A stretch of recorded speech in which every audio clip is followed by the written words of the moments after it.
Assalamualaikum warahmatullahi wabarakatuh. Perkenalkan, nama saya Nur Afifa dengan NIM E77218052. Di sini saya akan menjelaskan tentang hasil penelitian saya yang berjudul Pengaruh Ajaran Torekot Qadiriyah wa Naqsabandiyah di Dusun Gempol Malang, Desa Kedung Gempol, Kecamatan Mojosari, Kabupaten Mojokerto. Pertama-tama saya akan menjelaskan tentang Torekot Qadiriyah wa Naqsabandiyah di Dusun Gempol Malang. Jadi, Torekot Qadiriyah wa Naqsabandiyah ini merupakan gabungan dari dua torekot, yaitu Torekot Qadiriyah dan Torekot Naqsabandiyah. Torekot ini didirikan oleh seorang ulama yang berasal dari Indonesia yang bernama Syekh Ahmad Khatib Sambas. Menurut salah satu seorang khalifah di Dusun Gempol Malang mengatakan bahwa torekot ini merupakan torekot yang paling muda di antara torekot-torekot yang lain. Guru atau mursyid di Dusun Gempol Malang ini bernama Kiai Haji Ismail Arif. Pengikut para torekot di Dusun Gempol Malang sebanyak 50 orang yang sudah dibaiat. Untuk materi yang kedua yaitu tentang ajaran Torekot Qadiriyah wa Naqsabandiyah. Berdasarkan hasil penelitian yang sudah saya lakukan, maka dapat disimpulkan bahwa ajaran dari Torekot Qadiriyah wa Naqsabandiyah di daerah tersebut yang pertama yaitu zikir la ilaha illallah yang dilakukan setelah selesai melaksanakan sholat wajib dan sebanyak 165 kali. Dalam zikir ini terdapat 7 tingkatan yaitu latifah qalbi, latifah ruh, latifah sirri, latifah akhfa, latifah khawfi, latifah nafs, dan latifah qalb.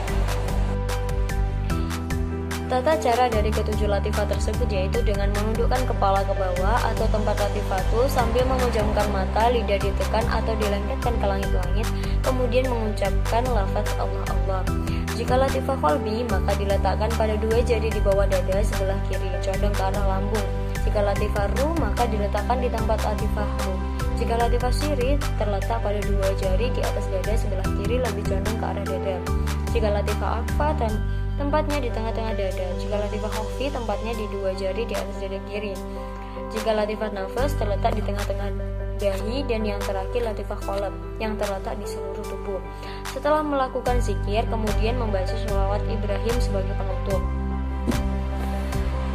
Selain zikir, terdapat juga kegiatan tawajuhan yang dilakukan setiap hari Rabu. Tawajuhan ini merupakan kegiatan sholat sunnah yang dilakukan oleh para pengikut torekot. Setelah melakukan sholat sunnah, maka akan diisi dengan wasilah-wasilah dan juga istighosah. Dan yang terakhir yaitu tentang pengaruh dari ajaran Torekot Qadiriyah wa Naqsabandiyah di daerah tersebut. Pengaruh yang pertama yaitu pengaruh dari segi agama. Berdasarkan wawancara dengan Bapak Ridwan yang menjelaskan bahwa dengan adanya torekot di sini memberikan suatu dampak positif seperti adanya kegiatan dugaan dan istighosah yang dilakukan setiap tanggal 1 Wage. Istighosah ini dilakukan oleh masyarakat dalam satu desa tersebut. Selain itu, beliau sangat merasakan pengaruh positif yang ada di dalam torekot. Seperti ketika beliau hendak melakukan suatu tindakan yang buruk, maka beliau merasa jika ada yang melarangnya dan mencegahnya untuk melakukan keburukan. Selanjutnya, pengaruh dari segi sosial. Pengaruh yang pertama yaitu dalam lingkungan keluarga. Lingkungan keluarga merupakan suatu interaksi antara ayah, ibu, anak, serta sanak keluarga yang lain untuk meningkatkan suatu keharmonisan dan juga senantiasa menerapkan nilai agama di dalam pendidikan anak untuk menciptakan kualitas generasi yang agamis. Seperti yang tertera dalam ajaran Torekot Qadiriyah wa Naqsabandiyah memberikan suatu pengaruh yang cukup besar di lingkungan keluarga. Misalnya, ketika orang tua mengikuti ajaran Torekot, maka dapat mengenalkan ajaran tersebut ke anak-anak mereka dengan tujuan untuk menanamkan nilai-nilai keagamaan di lingkungan rumah.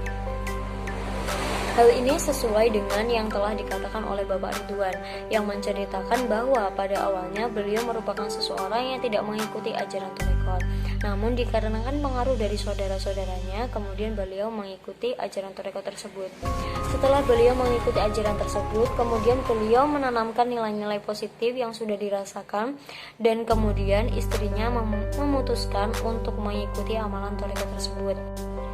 Dan yang kedua yaitu dalam lingkungan tetangga dan masyarakat. Jadi dalam lingkungan tetangga dan masyarakat juga mempunyai pengaruh yang cukup besar.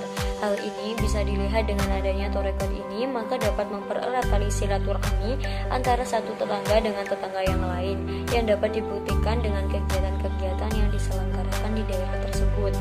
Jadi berdasarkan uraian-uraian yang telah saya sampaikan, maka dapat disimpulkan bahwa tarekat Qadiriyah wa Naqsabandiyah mempunyai pengaruh yang cukup besar dan memberikan pengaruh positif dalam kehidupan sosial masyarakat.